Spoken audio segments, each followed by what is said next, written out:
Okay, so I was sharing a diagram with people I'd seen from the German trainer, and he was calling it a compass, I suppose in a bit of German, yeah, or compass, if you speak English. Anyway, so, and what he had was 6 hoops and a barrel in the centre. Now, I've been experimenting with this exercise. There's so many things you can do that I just haven't gone through it all yet, but I am working on it because I think it's a great little setup for testing your fundamentals.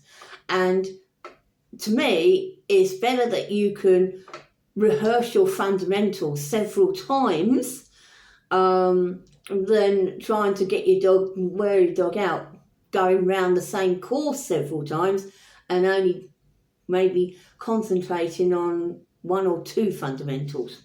So the thing that the guy was talking about was being able to stand in between every hoop.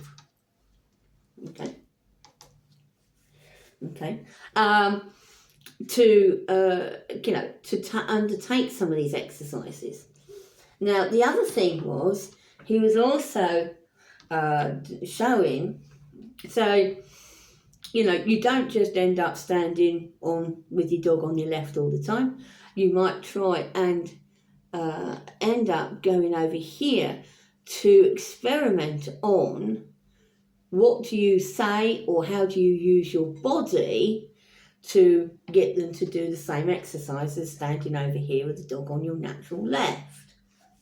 Okay, so, and I'll be honest with you, I tell you, I stood here beside my dog in between these 2 gaps here, and I wanted my dog to go on past this barrel and over to this hoop here. Can you see? So more or less a straight line.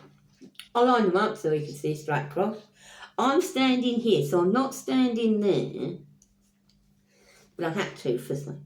So I stood here and there, and I practiced, and I said, go on, and old Closses decided he was going to take a turn. Why? Because 99 times out of 100, you turn round a barrel, don't you?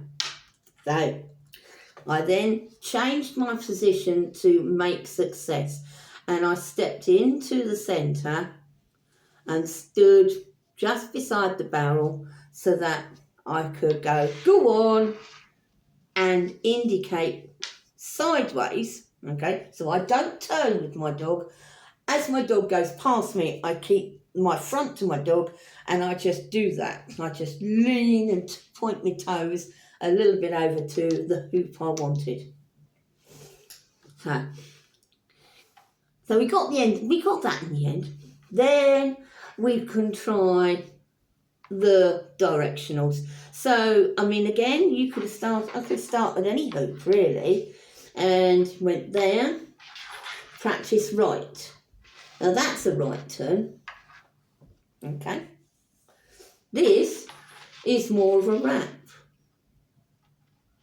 So how do you does your dog know the difference? Is your dog picking up the difference? Again, you could then try standing over here, one of the gaps, either close or further out. There, left, there, left wrap. Okay, and of course, straight on. I know it's sort of like you might think, oh, well, that barrel might be in the way of the dog, in the way of the hoop, can't see the hoop. But so you can just adjust it. It's not a problem, is it? And then there was, I think, the part of the diagram which was showing that you got your dog to do more of a turn around the barrel and go like that. So, and you're thinking, yeah, but that's not going to be done in competition, is it? Take a look at it as a way of suppling up your dog, okay? Not because you're going to do it for a competition, but because hoopers and using barrels was originally meant to be used as helpful physio to get dogs fitter, okay, and to build up their balance and coordination and, you know, being able to shift their balance from one side to the other, etc., etc. Strengthen the back, you know, the back muscles, all that sort of stuff. So, if you're thinking, oh, we're not going to do that in a competition,